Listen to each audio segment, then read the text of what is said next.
તો વડોદરાની વાત કરીએ તો વડોદરા શહેરના વોર્ડ નંબર 9ના ભારતીય જનતા પાર્ટીના લોકલાડીના ઉમેદવારો શ્રીરંગ રાજેશ આયરે,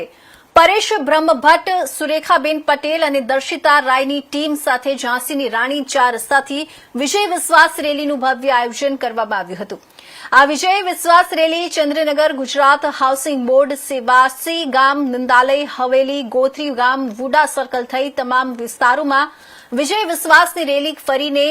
લોટસ પ્લાઝા ખાતે આવેલ વોર્ડ નંબર 9ના કાર્યાલય ખાતે પૂર્ણ થઈ હતી, જેમાં ખાસ ઉપસ્થિતિમાં ward number 9 Bharatiya Janata party ઉમેદવાર શ્રીરંગ રાજેશ આયરે દ્વારા ઉમેદવાર પરેશ બ્રહ્મભટ્ટ તથા ઉમેદવાર સુરેખાબેન પટેલ તથા ઉમેદવાર દર્શિતા રાય, પૂર્વ કાઉન્સિલર રાજેશ આયરે, પૂર્વ કાઉન્સિલર પૂર્ણિમાબેન આયરે,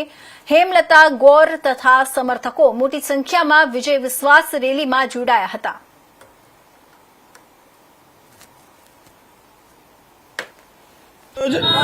ward number 9 Vadodara Bharatiya Janata party તેમજ અમારો વોર્ડ નંબર 9 ફરીથી એક વખત નવો ઇતિહાસ રચવા જઈ રહ્યો છે। જેવી રીતે 2021ની અંદર સમગ્ર વડોદરા શહેરની અંદર પ્રથમ ક્રમાંક સાથે અમને જ્યારે વિજેતા કર્યા હતા, એવી જ રીતે આ વોર્ડ નંબર 9ની જનતાએ હંમેશા અમારા પર આશીર્વાદ રાખ્યા છે અને આવનારા સમયની અંદર તેઓના આવા જ આશીર્વાદના કારણે એક નવો ઇતિહાસ સર્જાશે અને એ ઇતિહાસ સમગ્ર ગુજરાતની અંદર લખાશે। એવી જ રીતે આજના દિવસે ભવ્યથી ભવ્ય જે રેલીનું આયોજન કરવામાં આવ્યું છે, હું ચોક્કસથી કહીશ કે સામેનો જે પણ પક્ષ હશે તેમની ડિપોઝિટ ડૂલ થવાની છે અને એ જ ડિપોઝિટ ડૂલ થવાના આ તમામ જે વિસ્તારના લોકોનો હંમેશા અમારા પર આશીર્વાદ રહ્યો છે અને એ આશીર્વાદના કારણે જ આવનારા સમયની અંદર અમને વિસ્તારના વિકાસલક્ષી કામો કરવા માટે હંમેશા પ્રોત્સાહન પૂરું પાડે છે અને આ જ પ્રોત્સાહનના કારણે આજના દિવસે આ તમામ જે લોકો મોટી સંખ્યામાં જોડાયા છે એ તમામ લોકોનો અમે ખૂબ ખૂબ આભાર માનીએ છીએ। ભારતીય જનતા પાર્ટીના એ સનિષ્ઠ કાર્યકર્તાઓનો અમે આભાર માનીએ છીએ કે જેઓ હંમેશા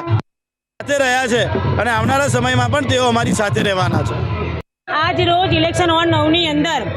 વિજય વિશ્વાસની રેલીનું આયોજન કરવામાં આવ્યું છે, ત્યારે અમારા મત વિસ્તારના લોકો અમારી સાથે તમે જોઈ રહ્યા છો, ખૂબ સ્વેચ્છાથી લોકો જોડાયા છે અને અમને ખાતરી છે કે અમે ચારે ઉમેદવાર બહુમતી જીતવાના છે અને ગુજરાતમાં નહીં વોર્ડ 9માં મહારેલીનું આયોજન કરવામાં આવ્યું છે। વોર્ડ 9ના તમામ નાગરિકો આજ રોજ અમારી સાથે જોડાયા છે, એ બદલ હું તમામ નાગરિકોનો ખૂબ ખૂબ ધન્યવાદ આપવા માંગુ છું। આજે અમે વોર્ડમાં વિજય વિશ્વાસ રેલી રાખી છે। વિજય વિશ્વાસ નિશ્ચિત જ છે અને જ્યારે 28 તારીખે પરિણામ આવશે ત્યારે અમે ગુજરાતમાં પ્રથમ નંબર પર લીડ લઈને જીતવાના છે। શ્રીરંગભાઈએ કીધું એમ વિરોધ પક્ષની ડિપોઝિટ તો જશે અને સાથે સાથે હું સૌને એવું કહેવા માગું છું કે નરેન્દ્રભાઈ મોદી સાહેબ આપણા આણંદની વડાપ્રધાન છે, એમને 2047માં જે સંકલ્પ લીધો છે વિકસિત ભારતનો, એમાં અમે સૌ કાર્યકર્તાઓ વોર્ડની જનતા સાથે મળી અને એક ઘર અને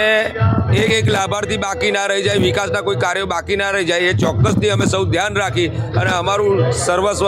શ્રેષ્ઠ એમને આપીશું, એટલું જ કહીશ।